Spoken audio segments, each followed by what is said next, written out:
Hey, what's up guys? This is the Ultimate Nicole guide. As always, we are a full month ahead of the official content, and in this short video, we're gonna summarize everything we have covered. If you enjoyed this video or found it useful, please consider subscribing. It really helps the channel. A lot of people are asking if Nicole is worth pulling. The answer is it depends, but mostly yes.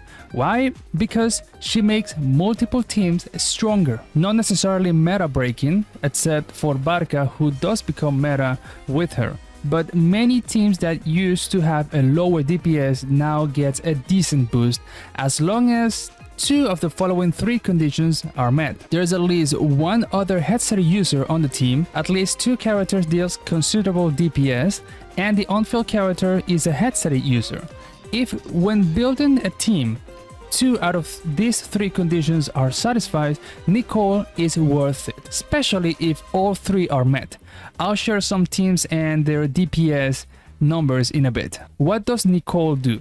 She provides a shield and attack buff to the whole team with her elemental skill and deal additional damage with her elemental burst. That damage becomes significantly higher if the on-field character is a headset user. That was a very quick summary. Nicole strongly buff attack scaling teams, and there are quite a lot of those. Because of this, she can be considered a must pull, not because she breaks the meta, but because she gives so much attack and survivability that she drastically improves teams. She can turn useless teams into decent ones. How you play her is simple. Swap in, use the elemental skill, use the elemental burst, and swap out. She's very flexible and works perfectly in 16 or 20 seconds rotation. Her best artifact set is the new one, Celestial Gift.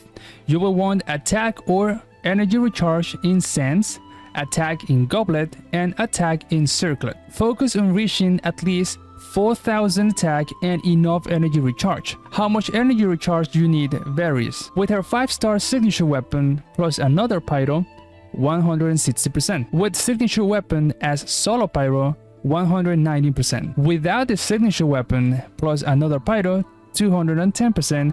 Without the signature weapon as a solo pyro, 250%.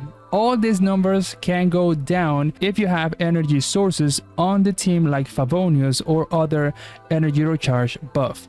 Also, if Durin is on the team, his particles can help her, reducing her energy recharge requirement about 20 to 30% from the values I mentioned. She doesn't care about crit or elemental mastery at all, just stack, attack, and energy recharge on Nicole. You only level her elemental skill and burst. Both are important, but the skill is slightly better. Best weapons, her 5-star signature is by far the best, similar to Linnea and her weapon. If you don't have it, don't worry, any of the options I mentioned work great. Yes, Citlali's weapon is also very good. I didn't mention it earlier, but it's a very solid choice. Constellations. C1 give extra special burst hits every so often that scale with 600% of the on-field character's attack. If you are undecided, this constellation is better than pulling for her signature weapon. C2 give extra attack when using her elemental skill and reduce pyro and the on-field character's element resistance by 25% on surrounding enemies. So using your Primus on C2 before her weapon is the best choice. You can check the rest of the constellations and their DPS increase in the full video in the description. Now let's talk about teams. Nicole improved a lot of teams, but again, only if at least two of the three conditions I have been repeating these past weeks are met. For example, Arlecchino is a very strong main DPS who scale with attack but isn't a headset user.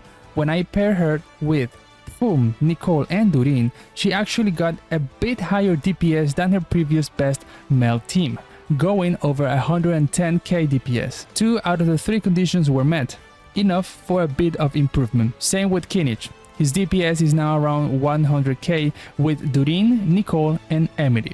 There might be a better Kinich teams, but I am going over the ones I have tested so far. Examples where it doesn't work as well, only two conditions met but it backfires. Chaska DPS actually drop if you use Genshin, Durin, and Nicole. In that case, you're better off keeping Citlali, Mona, and Bennett, or Durin, or Inefa. I get around 115k to 118k normally, but it drops to 107k with Nicole plus Durin. Another one is Varesa. Her DPS improved a bit more, reaching 125,000 to 125k, is the same, with Nicole, Charreuse, and Durin. I recently tried the same team with Chlorande and got almost 105k. Chlorande is more of an aggravate spread character. A lot of hits but lower scaling because of Dendro Electro. Mavuika is another case. She's not a headset user and no one else on her male team does much DPS, so she loses a bit of damage, ending up at around 110k. On the positive side, Razor with Nicole, Charreuse, and Durin performs similarly at 110k. Klee surpasses other Pyro DPS with around 122k at C0 and 131k at C1. These last two characters fully meet all three conditions with Nicole. Also Benti, but doesn't pop off as hard, sitting at 112k. You see what I mean? With Nicole, everything that was low gets brought up. 110k DPS used to be top meta back in Fontaine. Now top meta is above 150k, where Varka is struggling even with Tsevai. And yeah guys, I know there are other teams you might be interested in, but I haven't tested. I'm still curious about Navia, Shilonen, or Albedo, Nicole, and Durin, but it's tricky with the 6.7 content coming up. That's all I've got. If you have any questions, drop them below and I'll try to answer. Thank you for your time and support, and don't forget to subscribe so you are ready for the 6.7 coverage coming soon. See you in the next time.